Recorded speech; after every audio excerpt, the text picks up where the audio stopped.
Morning, everybody. This is B.S. Rajadi again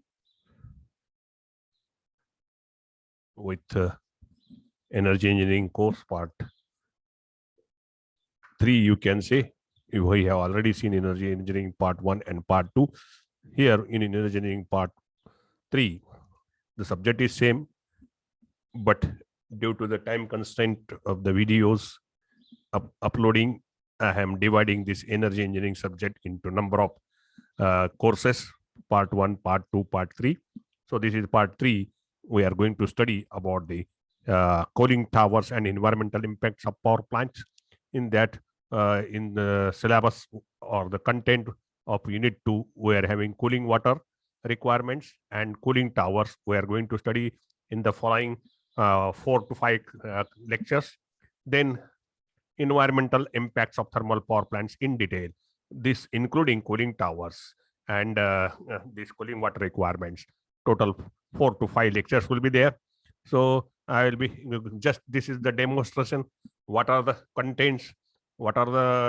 In this? You just I am attaching the resource file, this file, along with this video, promo video, so that you will be able to know what the points are there. Just I will go through again in fast. Cooling tower requirements, different pollutants from power plants, their effects on human health and vegetation, methods of to control pollutants such as particulate matter, oxidates of sulfur dioxide, nitrogen, dust handling systems, ESP, scrubbers, water pollution, thermal pollution, noise pollution from TPP and its control. So we are going to study in detail about this. We have seen thermal power plant, and in the power plant we have seen this cooling water circuit drawn by me, and this we are going to study. This cooling tower particular we are going to study in detail in the following lectures. So what is the importance of cooling tower? Just briefly I will tell here. The cooling tower plays an important role in the cooling power plant, where the main function is whatever the exhaust steam coming from the turbine is being taken to the condenser, is the surface condenser you are seeing here.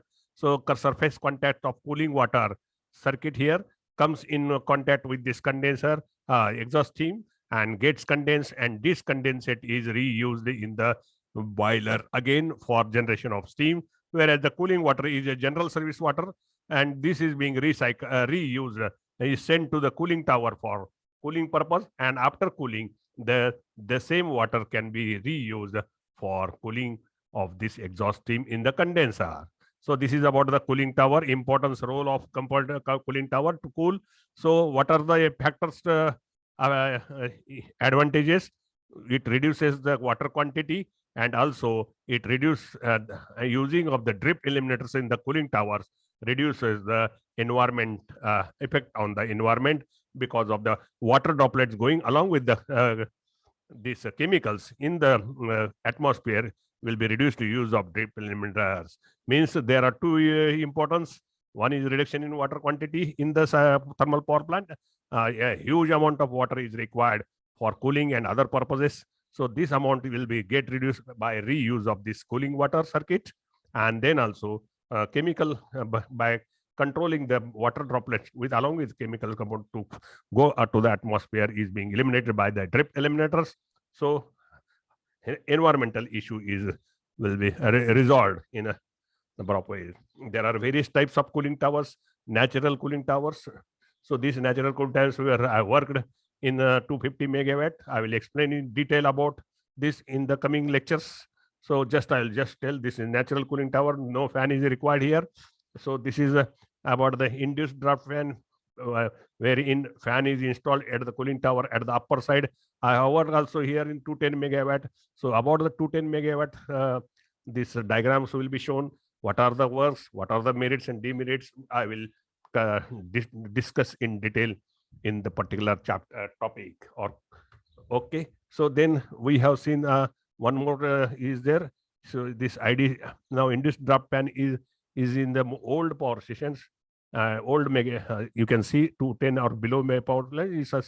This principle was used in air conditioning also system, central air conditioning system. This induced draft cooling towers are being used, and now in modern plants, 250 to and above mega plants, this in natural. So this cooling tower, so with height and ID fan is placed at the top, are being used.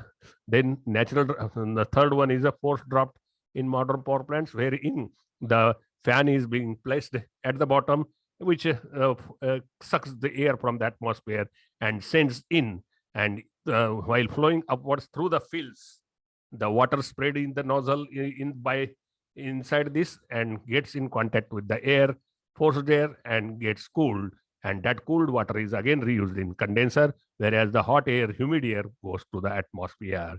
So this is about the force drop fan. Here fan is in the bottom, and in ID it is in the upward direction. That is the difference. Just then we are going to elaborate environmental impact of thermal power plant. As we know, about 65% of electricity generation is from coal based thermal power plants in India. Just a minute.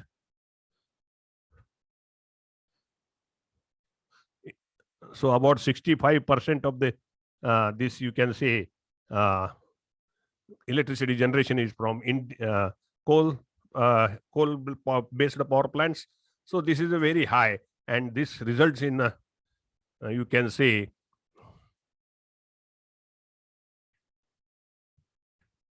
high emission of the carbon dioxide, sulfur dioxide, NOx, particulate matter, fly ash, and etc., which causes the air pollution. There is the land pollution is there, soil pollution is there, more water extraction, more water is required, mercury and soot is also coming out. So these all forming the pollutions in the atmosphere, nearby environment, and getting affected. How they are getting affected, we are going to study in detail about this, the various pollutants, their effects on the human health and living organisms and plant vegetation, etc., and what are the methods to control this all these pollutants, what are the devices used in the power plant to reduce the carbon dioxide, sulfur content or NOx content, and particulate matter content, which are going to study in detail.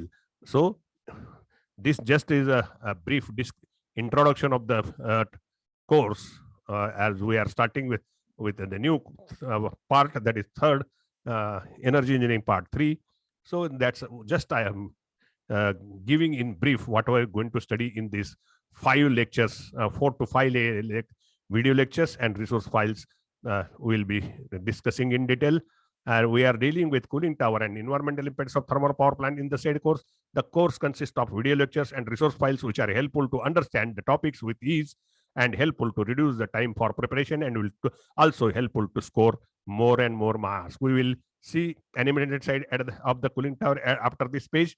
Therefore, requested to provide feedback, as I'm not getting till as expected to me, and as to make improvements if any, and also don't forget to give your valuable reviews after completion of each course. Thank you very much. Just I will show one more slide and then we'll conclude. Okay.